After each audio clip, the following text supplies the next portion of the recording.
Tak ada yang lebih buruk dan jahat daripada syaitan. Syaitan pernah berdoa, Allah ijabah doanya. Apalagi kita. Syaitan yang sudah namanya seburuk makhluk, yang sudah terancam di masuk neraka, yang sudah berupaya untuk mengajak manusia masuk neraka, pernah berdoa. Tahu enggak doanya apa? Ketika dia menolak perintah Allah bersujud kepada Nabi Adam, Allah usir dia dari rahmatnya, dan Allah subhanahu wa ta'ala ancam dia masuk neraka. Apa permintaannya? Dia minta satu, kalau memang seperti ini, ya Allah, mohon panjangkan umur saya sampai hari kiamat. Satu-satunya makhluk yang umurnya panjang sampai hari kiamat itu syaitan. Masih hidup. Sampai akan datang satu saat, itu menjadi salah satu ciri hari kiamat. Di akhir zaman, sudah di ujung dunia, Allah kirimkan sebuah angin. Setiap manusia beriman mencium angin itu, dihirup angin itu, akan langsung mati. Yang hanya tersisa di muka bumi, yang tidak ada orang mengucapkan la ilaha illallah. Habis. Dan mereka sendiri yang nanti yang menjadi seburuk-buruk manusia di muka bumi, yang tidak ada sedikit pun beriman kepada Allah Subhanahu wa taala. Dan mereka yang akan menghadapi proses kejadiannya hari kiamat, sampai mereka mati semua total, baru Allah Subhanahu wa taala memerintahkan malaikat Israfil untuk meniup, dan kemudian keluar suara yang kencang dan dihidupkan semua manusia kembali. Yang baik, yang buruk, yang salih, yang talih, yang beriman, yang tidak beriman, semua akan dihidupkan kembali sama-sama. Jadi syaitan diijabah doanya. Kira-kira mana yang lebih fantas diijabah doa, syaitan atau kita? Kita sujud karena Allah, ibadah karena Allah. Cukup di hati memiliki iman kepada Allah. Itu sudah cukup menjadi bukti diijabah doa kita. Apalagi kalau disertai dengan berbuat kebaikan yang lain. Jangan ada yang membuat kita putus asa. Salat kita jarang, atau banyak lambat salat, atau ketiduran salat. Yang namanya manusia, bertaubatlah. Taubat. Suka ketiduran salat subuh, insya-Allah ada satu saat taubat, insya-Allah bangun salat subuh. Jangan menjadikan dosa membuat kita putus asa dari segala hal. Semuanya berdosa, bahkan harus berdosa. Tak ada manusia yang tidak berdosa. Sampai Rasulullah SAW bersabda, bukan kata saya, tapi itu bersabda Rasulullah SAW, kullu ibnu Adam khata', semua keturunan Adam bersalah, berdosa. Wa khairul khatta'in at-tawwabun, tapi yang baik atau yang terbaik di antara yang bersalah, yang suka bertaubat. Siapa yang makhluk yang tidak berdosa? Tahu enggak? Malaikat. Malaikat satu-satunya makhluk yang tidak boleh berdosa. Tidak boleh berdosa, tidak boleh lupa, tidak boleh lelah, tidak boleh capek, dan ibadah seterus-terusnya sampai mati. Mengapa? Karena Allah menciptakan mereka seperti itu.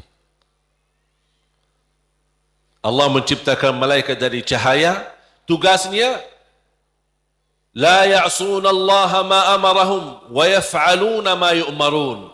Sebagaimana Allah Subhanahu wa taala berfirman di surah At-Tahrim, sifat mereka, karakter malaikat adalah mereka tidak pernah berdosa dan bermaksiat terhadap perintah Allah Subhanahu wa taala, dan selalu mereka mengikuti dan melaksanakan perintahnya.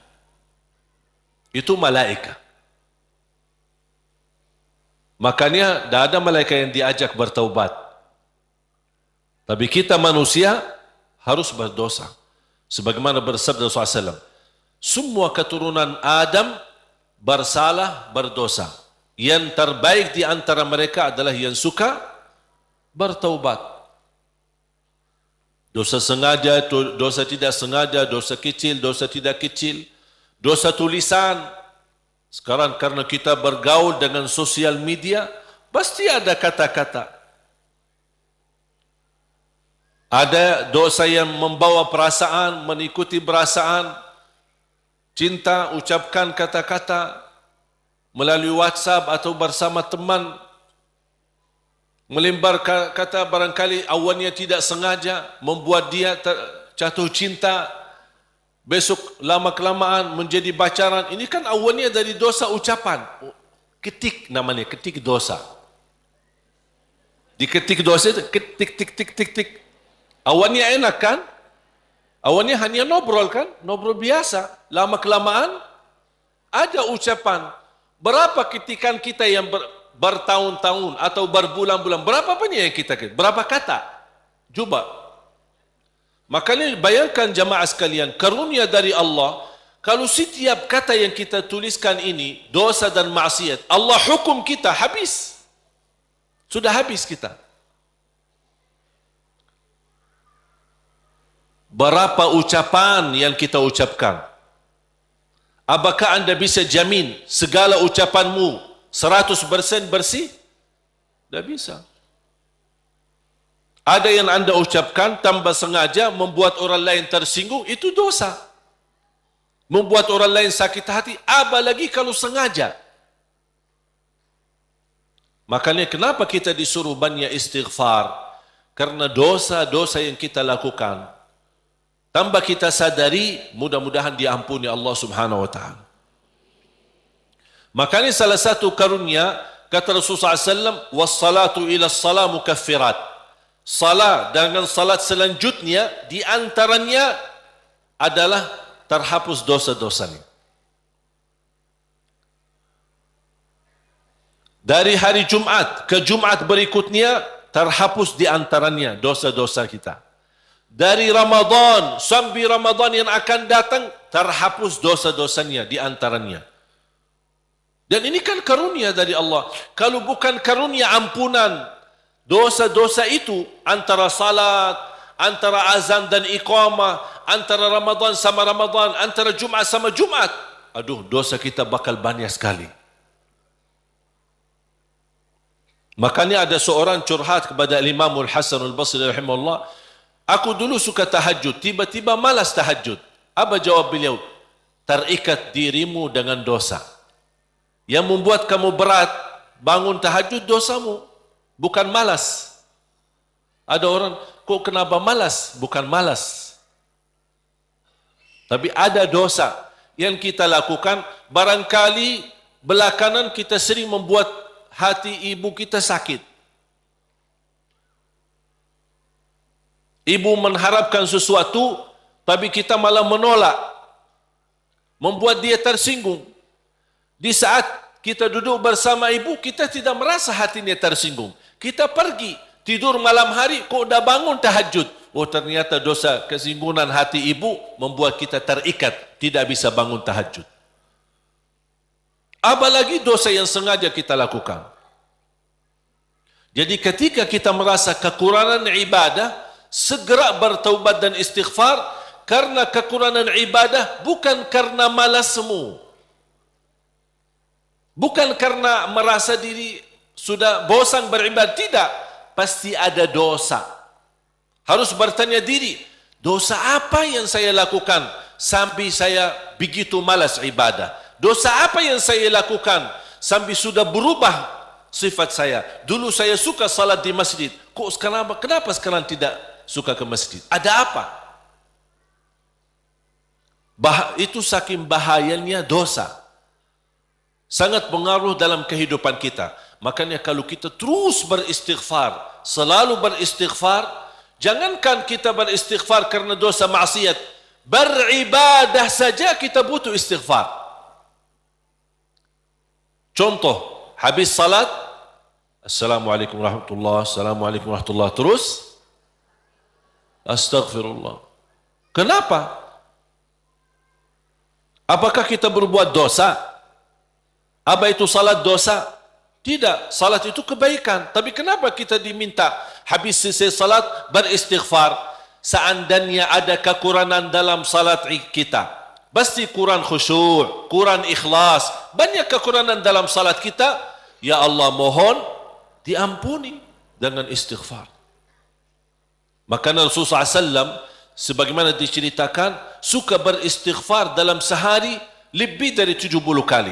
Ada satu riwayat 100 kali beristighfar. Bahkan kata Abdullah bin Umar radhiyallahu anhuma, saya duduk satu majlis sama Rasul, saya suka mendengar bisikan Rasul beristighfar, Rabbighfirli wa tub alayya innaka antat tawwabul ghafur. Rabbighfirli wa tub alayya innaka antat tawwabul ghafur. Ada satu riwayat, Rabbighfirli wa tub alayya innaka antat tawwabur rahim. Dalam satu duduk, sekali duduk 100 kali, kata Abdullah bin Umar, saya mendengar bisikan Rasulullah SAW beristighfar seperti itu. Rabbighfirli wa tub alayya innaka antat tawwabul ghafur. Sudah hafal belum? Coba. Rabbighfirli wa tub alayya innaka antat tawwabul ghafur. Memohon ampun, mohon diijabah dan diterima taubatnya. Allah Subhanahu wa taala Maha penerima taubat dan Maha Pengampun. Bapak Ibu jamaah sekalian dimuliakan Allah Subhanahu wa taala. Kembali lagi semua berdoa. Jangan ada yang ragu-ragu terhadap doanya. Dan ingat, doa kita pasti diijabah walaupun proses melalui 3 hal. Doa pasti diijabah walaupun proses melalui 3 hal. Yang pertama, diijabah doa kita menolak takdir yang buruk, menghilangkan takdir yang buruk. Contoh, kita memohon, ya Allah kasih aku jodoh, tapi jodohnya belum datang. Ternyata dalam takdir, karena kita sering berdoa meminta sesuatu, Allah sudah ijabah, tapi Allah memilih daripada memberi jodoh, ada yang lebih daripada itu. Apa? Ternyata ada takdir yang jauh lebih buruk daripada jodoh yang kita minta. Makanya Allah geserkan takdir buruk itu karena doa kita. Turunnya bala, turun bala dari langit. Bala turun dari langit. Doa naik dari bumi, dari kita. Pas di udara bertemu, bala sama doa berantem. Berkelahi antara doa sama bala. Yang kalah siapa? Bala, dan doa naik. Artinya bala tidak jadi turun. Itu saking kuatnya dan berkahnya doa kita. Berarti doa pasti diijabah. Proses pertama, doa yang kita minta, Allah belum ijabah secara langsung sesuai permintaan, tapi Allah menolak sebuah bala yang kita tidak tahu. Misal, tertulis dalam takdir kita hari ini akan kena kecelakaan motor. Tapi ternyata doa kita tidak pernah bilang, ya Allah selamatkan saya dari kecelakaan motor misalnya. Kita tidak berdoa seperti itu. Tapi karena Allah melihat dalam takdir ada bala yang akan turun hari ini, tapi karena kita suka berdoa, Allah memilih mana yang baik. Allah yang lebih tahu mana yang baik. Apakah ijabah sesuai permintaan atau Allah memberi penggantinya yang lebih baik? Ternyata penggantinya yang lebih baik Allah memilih tolak bala. Allah bisa saja kasih jodohnya tapi karena kecelakaan motor. Nanti merasa nyesal.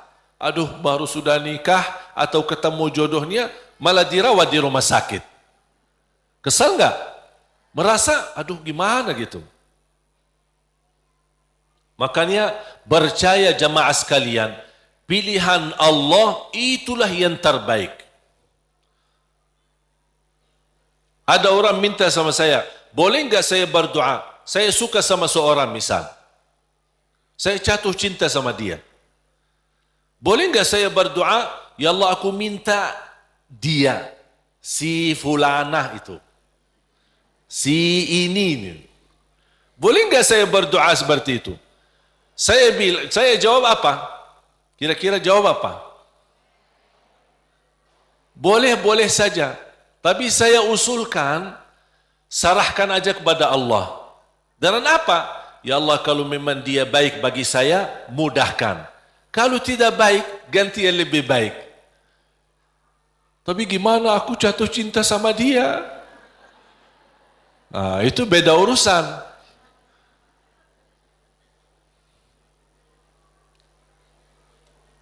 Nanti ada satu cerita, insya Allah indah, bisa menambah wawasan buat kita. Yang kedua, diijabah doa kita dan diberi oleh Allah Subhanahu wa taala sesuai permintaan. Apakah saat ini atau besok atau bisa lama? Tapi kita percaya pilihan Allah itulah yang terbaik. Yang ketiga, doa yang kita minta atau yang kita selama ini bermunajat, ternyata bala masih terus menimpa kita. Musibah kita terus ketemu.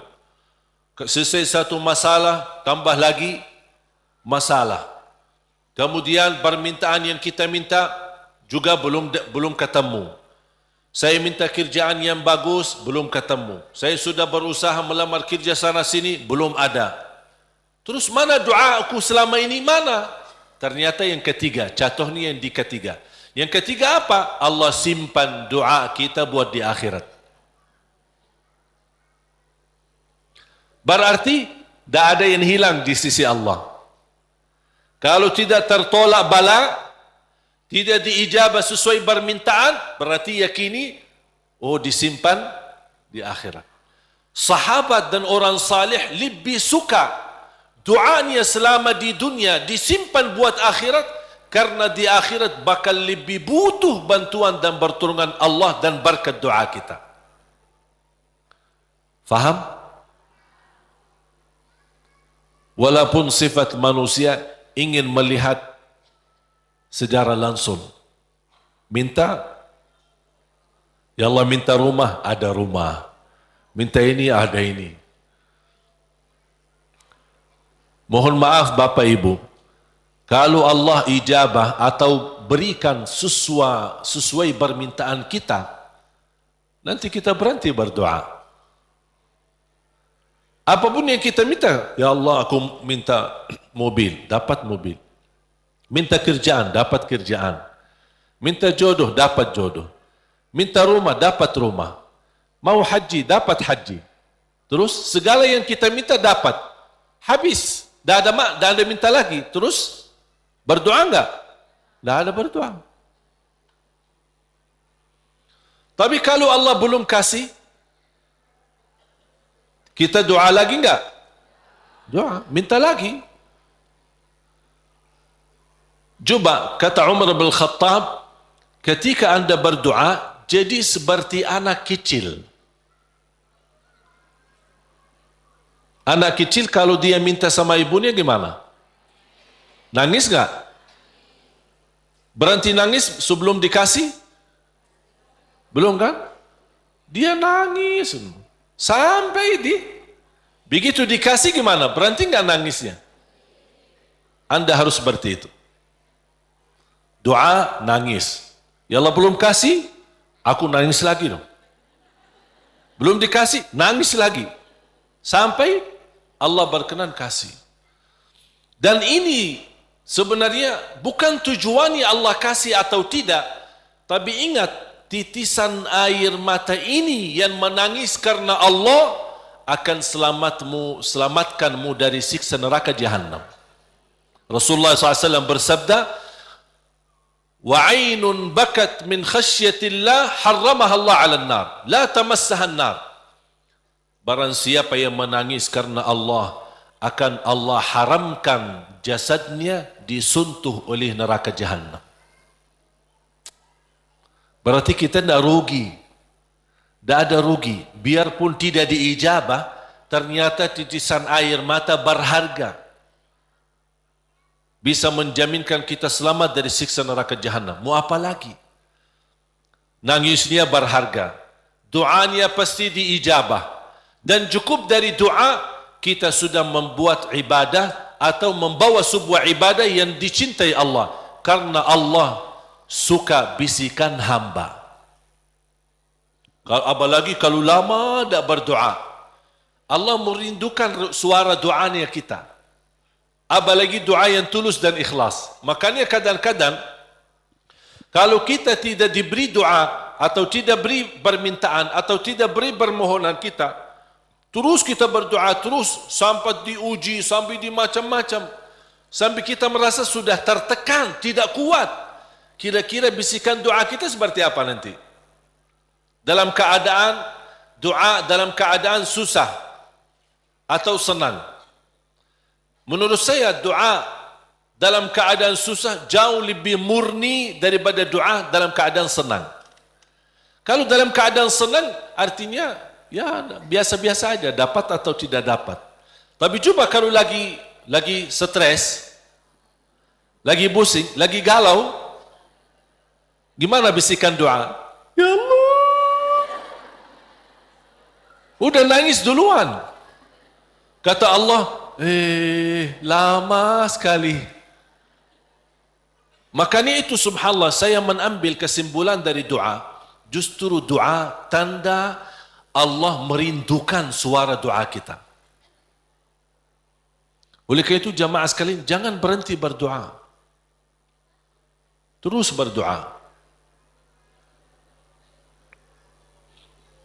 Nabi Yunus alaihi salam ketika tertahan di dalam perutnya ikan berlama-lama di bawah laut, dia tidak pernah berhenti dengan mengucapkan la ilaha illa anta subhanaka inni kuntu minadh zalimin. Kata Imam Ibnul Qayyim rahimahullah, barang siapa yang membaca doa ini dengan sepenuh keyakinan, pasti diijabah oleh Allah hajatnya. Karena Allah habis doa ini, apa kata Allah? Fastajabna lah, kami terima dan menijabah doanya. La ilaha illa anta subhanaka inni kuntu minadh zalimin. Oleh kerana itu kembali lagi, doa kita diijabah atau tidak? Saya bertanya, doa kita diijabah atau tidak? Diijabah, yakin? Terus berdoa, dalam keadaan apapun selalu kita berdoa. Apalagi dalam keadaan susah yang kita yakini tidak ada Tuhan yang bantu kita, tidak ada makhluk yang bisa menolong kita, tidak ada sesuatu yang bisa mengangkat segala musibah dan bala yang kita hadapi, hanya Allah subhanahu wa ta'ala. Apalagi dalam sujud. Sempatkan dalam sujud. Karena Rasulullah SAW bersabda, aqrabu ma yakunul abdu ila rabbi wa huwa sajid. Hamba ketika dalam keadaan sujud, posisinya sangat dekat kepada Allah. Makanya di akhir hadis Rasulullah SAW bersabda, fa'akthiru minad du'a, barbanyalah doa. Bisa menikmati doa insyaAllah mulai hari ini. Doa menurut saya sesuatu hubungan yang sangat indah sama Allah. Apalagi kalau bisa berdoa dengan cara curhat. Bisa enggak curhat sama Allah? Kalau lagi galau suka curhat enggak? Sering saya terima, Ustaz, boleh curhat enggak? Terus saya bilang apa ya? Boleh atau tidak? Saya bertanya, sudah curhat sama Allah belum? Dia bilang belum. Mau sama Ustaz dulu katanya. Ada saja. Belajar bagaimana bisa curhat. Sungguh kalau kita sudah biasa curhat sama Allah, tidak bakal curhat sama manusia. Jadi ketika berdoa, jangan hanya minta, ya Allah tolonglah, tolonglah ya Allah, ampunilah. Jangan hanya suka minta, cerita. Bisa enggak anda cerita? Allah kan lebih tahu. Allah tahu segala sesuatu. Tapi salah apa kalau saya cerita? Apa yang terjadi hari ini? Ya Allah, aku sudah niat baik, niat tulus. Dan saya pergi ke sana, malah seperti ini, dicaci maki, dihina, malah dianggap dan suuzzan, buruk sangka. Habis gimana ya Allah? Cerita. Curhat. Seperti meminta solusi dari Allah Subhanahu wa taala. Kalau belum merasa ada jalan, wallahi akan merasa nikmat. Cukup anda bisa nikmat bersama Allah Subhanahu wa taala. Sebagaimana Nabi Yaqub ketika kehilangan anaknya, ada dia berkata apa? Qala innama ashku bathi wa huzni ila Allah. Aku hanya mampu curhat kepada Allah Subhanahu wa taala.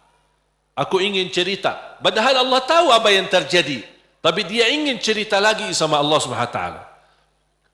Ungkapkan cerita ini kepada Allah, itu sudah merasa diri dan membuat hati kita tenang. Kembali kepada hidayah, dan saya tutupi cerita. Jadi hidayah yang pertama, hidayah dalalah wa irsyad.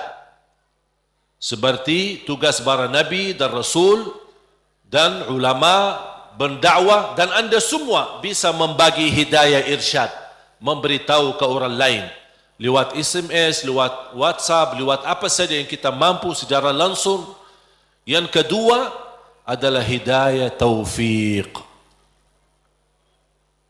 Hidayah taufiq. Habis kita dapat hidayah irsyad, habis kita sudah tahu, habis kita belajar, angkat tanganmu. Ya Allah, berilah kepada diri aku, berikan kepada kami semua hidayah taufiqmu, agar ilmu yang saya belajari bisa saya amalkan, bisa menjadi saksi baik, bisa membuat saya lebih baik, bisa merubah saya menjadi lebih baik, bisa menjadi mulia di mata manusia dan mulia di matamu ya Allah. Itu namanya hidayah taufiq. Itu yang dimaksud ihdinas siratal mustaqim. Makanya ketika kita sudah membaca Al-Fatihah dan setelah memuji Allah Subhanahu wa taala, kita meminta hidayah taufiq dari Allah Subhanahu wa taala, meminta petunjuk dalam segala hal. Dalam rumah tangga kita mohon hidayah taufiq. Istri urus suami, minta hidayah taufiq. Suami menurusi dan melayani istrinya, minta hidayah taufiq. Dua-duanya melayani anaknya dan mendidik anaknya, minta hidayah taufiq, supaya terbangun rumah tangga sakinah mawaddah rahmah. Ketika kita bekerja, minta hidayah taufiq, supaya kerja ini benar-benar merubah ibadah dan juga penghasilannya menjadi halal dan jauh dari syubhat, apalagi yang haram. Kita meminta hidayah taufiq dalam segala kehidupan kita, langkah-langkah menuju masjid, mencari nafkah, mencari rizki, semua dalam kehidupan kita selalu disertai dengan hidayah taufiq. Kalau hidayah taufiq, berarti Allah telah memimpin kita untuk memberi yang terbaik. Kalau Allah memimpin kita memberi yang terbaik, berarti Allah sudah berkenan menerima amalan yang sudah kita berikan kepada Allah Subhanahu wa taala. Bapak Ibu, Saya tutupi satu cerita. Ada seorang bekerja cukup, penghasilannya pas-pasan. Kerjaannya sederhana di sebuah pabrik. Dia jatuh cinta sama seorang wanita. Tapi dia merasa diri belum memiliki kemampuan untuk bisa melamar dia. Dia hanya berdoa kepada Allah Subhanahu wa taala bagaimana supaya bisa mendapatkan kerjaan yang lebih baik, kerjaan yang lebih besar, supaya penghasilannya banyak dan bisa membawa dia atau menikahi dia. Sudah berdoa, sudah memohon berlama-lama, tapi dia tidak sabar untuk menanti-nanti bertemu dengan jodohnya. Dan dia tidak menyerahkan kepada pilihan Allah mana yang terbaik. Ternyata dia sendiri dengan merasa diri hebat untuk mencari solusi sendiri. Dia membaca sebuah iklan penawaran kerja di tempat yang baik, yang bagus. Gajinya lebih besar. Dia membuat surat memundurkan diri dari tempat kerjaan untuk melamar kerjaan yang baru. Dan semua perjuangan ini ujung-ujungnya harapannya untuk bertemu dengan jodohnya supaya jangan sampai kehilangan yang dia cintai. Dalam perusahaan itu ketika dia memundurkan diri, kata pemilik perusahaan, karena orangnya luar biasa, kerja rapi, tertib, bagus. Kenapa kamu mengundurkan diri? Saya dapat kerjaan di tempat lain yang lebih bagus. Sampai ditawarkan kenaikan gaji, walaupun tidak sebanyak perusahaan baru, tapi tetap dia mengambil keputusan mundurkan diri. Dia mundurkan diri dengan harapan mudah-mudahan diterima di tempat kerjaan yang baru. Dalam perjalanan lewati lampu merah, di lampu merah berikutnya ada melanggar lampu merahnya dan menabrak mobilnya karena kecelakaan. Akibat kecelakaan itu lumpuh kakinya. Masuk ke rumah sakit. Dari hasil kecelakaan ini, dia kehilangan kerja yang lama, kehilangan kerja yang baru. Hilang dua-duanya.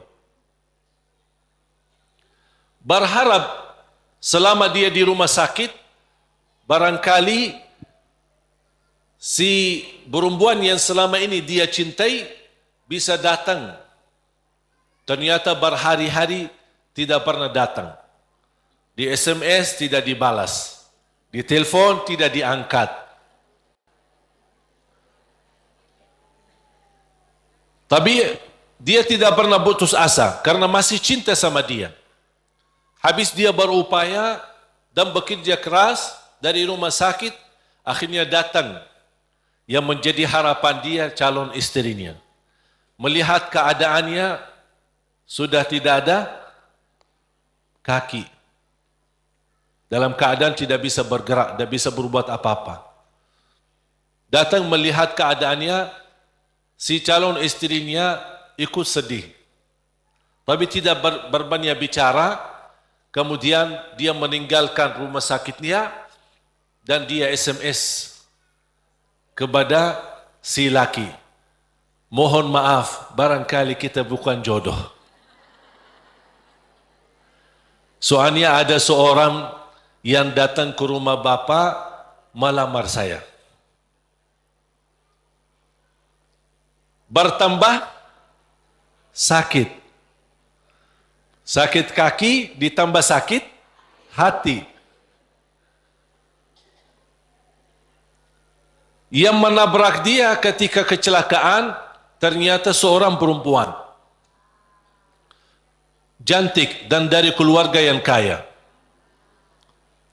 Dan subhanallah, karena si perempuan ini merasa diri bersalah, selama di rumah sakit, si perempuan ini terus melayani dengan ikhlas dan tulus. Tapi si laki ini masih hatinya ke si perempuan itu. Sampai alhamdulillah selesai dirawat di rumah sakit, dipindahkan ke rumahnya. Pas sampai ke rumahnya, masih si perempuan cantik itu suka datang ke rumahnya melayani. Dan ada ibunya juga, ibu si laki itu.